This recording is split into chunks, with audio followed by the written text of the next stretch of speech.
kalooban at nang sa gayon ang Diyos ay maging maligayang maligaya. Sino rito ang hindi tatanda? Sa Psalms 92 verse 12, habang kami nagkukwentuhan kanina, ito ang nakita ko.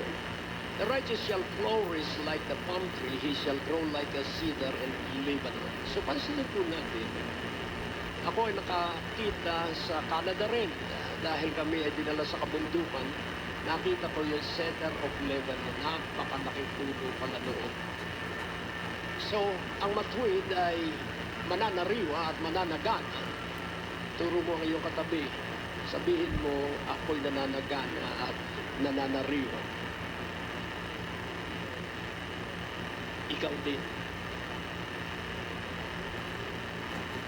So, pansinin po natin na itinuring ang isang matuwid na puno ng palma.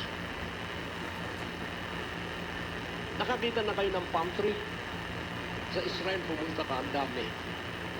Pero hindi mo maiiuwi. Malalaki yung puno.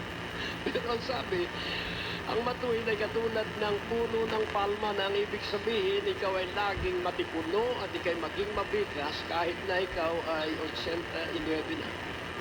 Hindi ko pa nararating yun at kung sakali, pero malapit na yata ang ma-rapture tayo. Pero mangangarap pa rin ako na ako'y magamit ng Diyos ng gustuhan. At pag ikay napapagamit sa Diyos, the grave will be far from you. Yun po ang sabi ng Biblia, pag napagamit ka sa Diyos, ilalayo muna ang iyong libingan.